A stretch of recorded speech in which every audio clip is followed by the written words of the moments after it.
Hello students, आज का हमारा जो वीडियो लेक्चर है उसमें हम लास्ट वीडियो लेक्चर में हमने वेव ऑप्टिक्स में इंट्रोडक्शन पार्ट डिस्कस किया था। उस इंट्रोडक्शन पार्ट को थोड़ा आगे बढ़ाते हैं और समझते हैं कि वेव ऑप्टिक्स और रे ऑप्टिक्स में क्या डिफरेंस है। या तो लाइट जो है वो दोनों मीडियम मतलब दोनों फॉर्म में ट्रैवल करती है, या रे ऑप्टिक्स रॉन्ग है या वेव ऑप्टिक्स रॉन्ग है, या दोनों सही है, वो हमको डिस्कशन करना है। लास्ट वीडियो लेक्चर में हमने डिस्कशन किया था कि हाइगेंस ने बताया कि लाइट जो है जैसे वाटर वेव फॉर्म में ट्रैवल करता है, लाइट भी वैसे ही वेव फॉर्म में ट्रैवल करती है। पर न्यूटन ने बताया कि लाइट वेव फॉर्म में नहीं, लाइट रे फॉर्म में ऐसे स्ट्रेट ट्रैवल करती है। अब यहाँ पे हमने देखा कि लाइट जो है वेव फॉर्म के लिए हाइगेंस ने बताया कि वेव फॉर्म में चलती है और ऐसे हमको लाइट जो है वो मिलती है। ओके, अब ये मैंने एक वेव फॉर्म लिया। ये क्या है? Wave form. ओके, अब वेव फॉर्म में इन दोनों में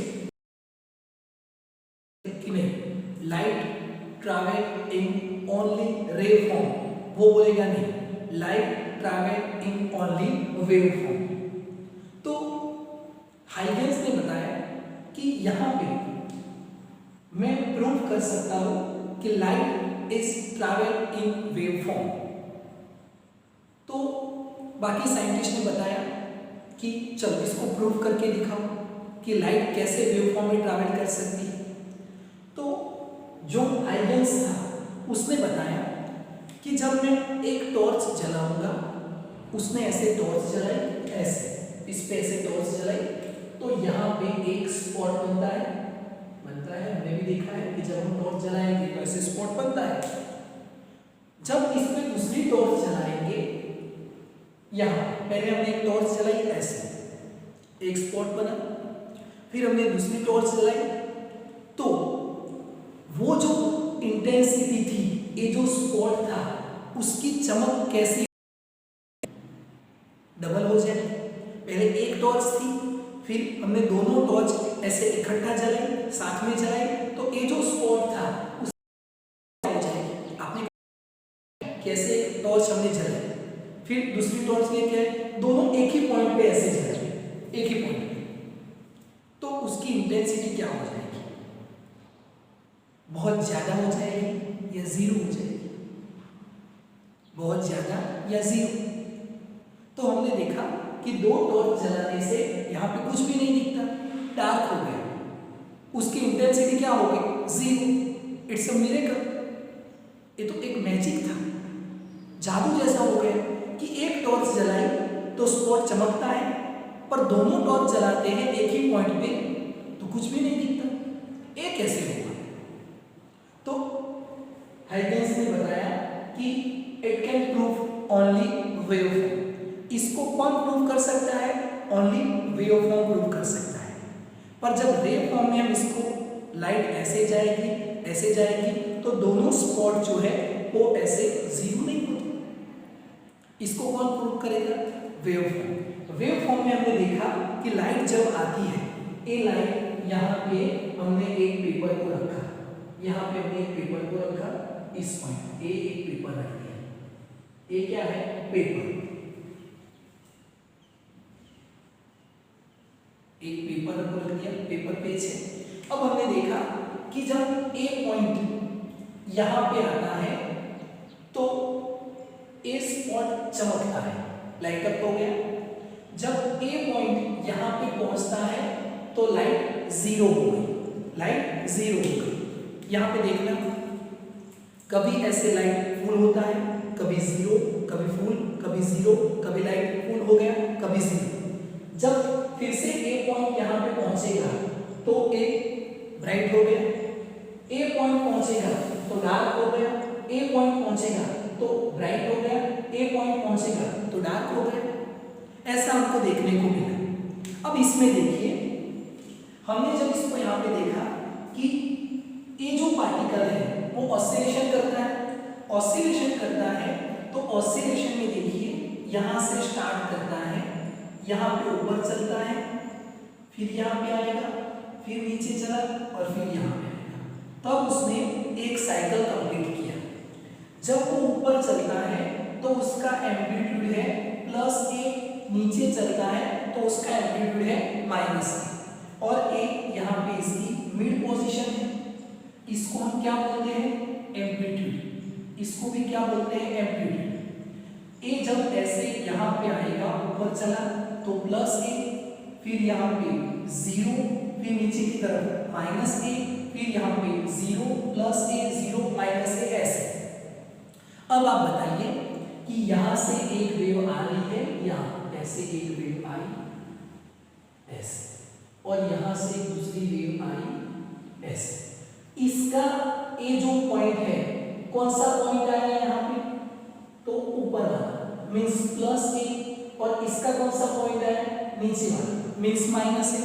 ओके, प्लस और माइनस का एडिशन कीजिए, सेम वैल्यू का क्या आएगा? 0। इसकी इंटेंसिटी +5, इसकी इंटेंसिटी -5, टोटल क्या हो गया? 0। जब यहाँ पे दोनों कंबाइन होते हैं तो हमको यहाँ पे कुछ नहीं दिखता। एक इसने प्रूव किया वेव फॉर्म, क्योंकि वेव तो ऐसे चलती है, एक बार प्लस, एक बार माइनस, एक बार प्लस। पर आप यहाँ पे ऐसे कीजिए, ए रे आ रहा है इस पॉइंट पे, ए रे भी आ रहा है इस पॉइंट पे, ए पॉइंट क्या 0 होगा? ए लाइट डार्क होगी, यहाँ पे कुछ नहीं दिखेगा, ऐसा बनेगा? क्योंकि दोनों रेज जो है इसमें प्लस माइनस नहीं होता, इसमें प्लस माइनस नहीं होता। पर जब हम दोनों लाइट इकट्ठा चलाते हैं तो ये 0 हो गए। तो एक और प्रूफ कर सकता है वेव। तो हाइगन्स जो था इसने ये प्रूफ किया कि दोनों लाइट जब हम इकट्ठा एक ही पॉइंट पे चलाएंगे तो वो 0 हो गए।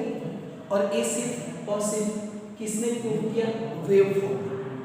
आप समझ रहे हो मैं क्या कहना चाह रहा हूँ? ओके, तो ये आप अच्छे से समझना।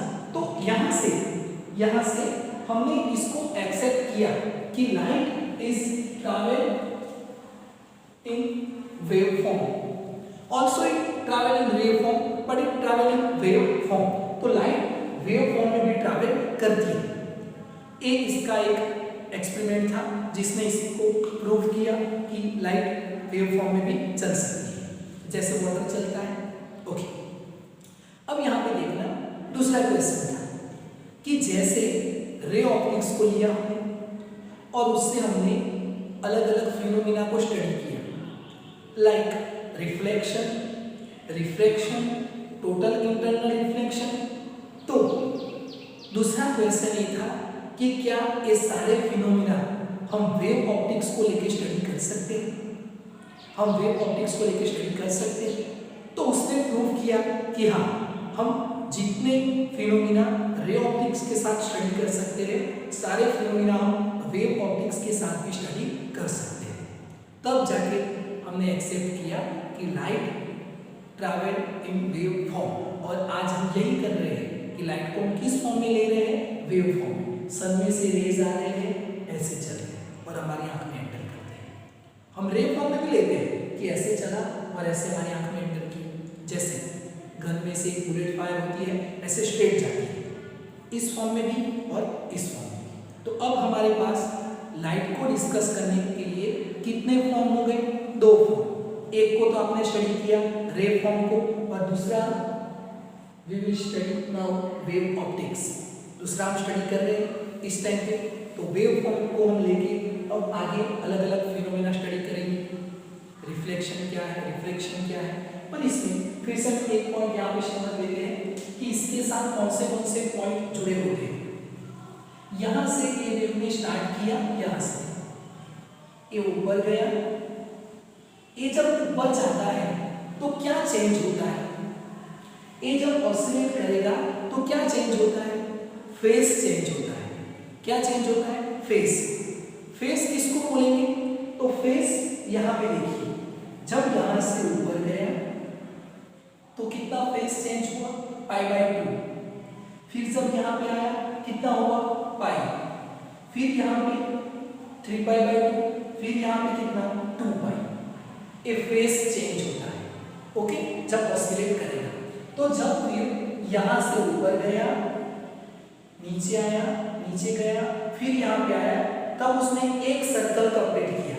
तो देखिए यहां से π/2 यहां पे पहुंच गया, फिर 0 पे आया, फिर नीचे गया, फिर यहां पे आया, ओके। तो यहां से यहां तक का ये जो डिस्टेंस है, यहां से यहां तक का, यहां से यहां तक का, उसको हम बोलते हैं वेवलेंथ। एक वेव कंप्लीट हुआ, कितना? एक वेव कंप्लीट हुआ। तो एक वेव कंप्लीट करने के लिए कितना फेज चेंज होना चाहिए? 2π। कितना फेज चेंज होना चाहिए? 2π। जैसे आप सर्कल ड्रॉ करते हो ट्रिगोनोमेट्री में, तो आप यहां से स्टार्ट करते हो 0 π/2 π 3π/2 और 2π इसको, और 2π मींस 360। तो यहां से यहां तक एक वेव कंप्लीट हुई, तो इसको हम बोलेंगे वेवलेंथ। इतने पार्ट को हम क्या बोलते हैं? वेवलेंथ। तो एक पॉइंट याद रखना, what is lambda? Wave length. और उस टाइम कितना फेज चेंज होता है? 2π, ओके। अब यहां पे दूसरा आपको वर्ड स्टडी करना है, इसको बोलेंगे frequency. Frequency, what is frequency? What is frequency? तो फ्रीक्वेंसी को नोट करेंगे number of cycle completed in 1 second। एक सेकंड में ऐसे, एक सेकंड में ये वेव जो है यहां से यहां तक पहुंच रहे हैं। तो इसने कितने साइकिल कंप्लीट किए? 1 2 3। तो इसकी फ्रीक्वेंसी कितनी? 3। जैसे एक सेकंड में ये जो मार्कर है ऐसे 100 बार टर्न करती है, तो इसकी फ्रीक्वेंसी कितनी? 100। वेवलेंथ क्या है समझ में आया? यहां से यहां तक का डिस्टेंस वेवलेंथ, और number of cycle completed in 1 second is a frequency.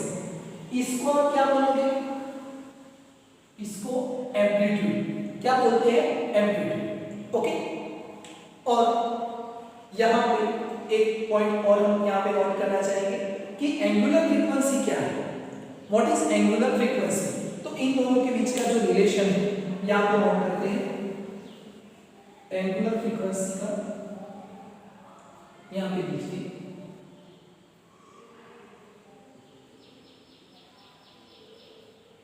इसको समझना कि नॉर्मली हमारा एक फॉर्मूला है, speed is equal to distance upon time. Speed is equal to distance upon time. Angular frequency, angular frequency omega is equal to होता है 2π/t। क्या होता है? 2π/t। What is 2π/t? 2π क्या है? डिस्टेंस, क्योंकि इतने डिस्टेंस को हम क्या बोलते हैं? वेवलेंथ। तो 2π इज अ डिस्टेंस। t क्या है? टाइम। एक सेकंड में जितना डिस्टेंस ट्रैवल करेगा उसको तो हम क्या बोलते हैं? Angular frequency. और अगर मैं इसको ऐसे नोट करूं, एंगुलर फ्रीक्वेंसी और इसको ही बोलेंगे एंगुलर स्पीड, एंगुलर वेलोसिटी, उसको भी हम ओमेगा ही बोलते हैं। एंगुलर वेलोसिटी लिखेंगे अब ए फॉर्मूला, और एंगुलर फ्रीक्वेंसी लिखेंगे तब 2πf और 2π ये फ्रीक्वेंसी का फॉर्मूला है, और यहाँ पे 2π/t, ओके। और इन दोनों के बीच का रिलेशन क्या है? फ्रीक्वेंसी और टाइम के दोनों के बीच का, तो फ्रीक्वेंसी इज इक्वल टू 1/पीरियोडिक टाइम और टाइम इज इक्वल टू 1/फ्रीक्वेंसी, ओके। यहां पे देखिए number of cycle completed in 1 second is called a frequency. तो number of cycle completed in 1 second, तो t टाइम एक सेकंड में इतने सर्कल, तो t टाइम में कितने? 1/t, उसको क्या बोलेंगे? Frequency, okay. ये समझ में आया? और एक सेकेंड में ये जितना डिस्टेंस ट्रैवल करता है, एक सेकेंड में जितना डिस्टेंस ट्रैवल करेगा उसको हम बोलेंगे इसकी speed, velocity. Do you understand? तो ये जो टर्म है वो आपको याद रखना है कि एंगुलर स्पीड क्या है, एंगुलर फ्रीक्वेंसी क्या है, वेवलेंथ क्या है, और ये जो एंगुलर फ्रीक्वेंसी और angular speed both are same, दोनों एक ही है। कभी हम यूज करेंगे एंगुलर स्पीड ओमेगा, पर न्यू की जगह पे 1/t रख देंगे तो ये फ्रीक्वेंसी हो जाएगी। ओके, तो ये आपको याद रखना है। और वेव ऑप्टिक्स में आगे जाके हम सारे रिलेशन जो है उसको समझेंगे, इन सबको याद करेंगे, और जो फिनोमिना रे ऑप्टिक्स में हमने स्टडी किए थे वो फिनोमिना हम इसमें भी स्टडी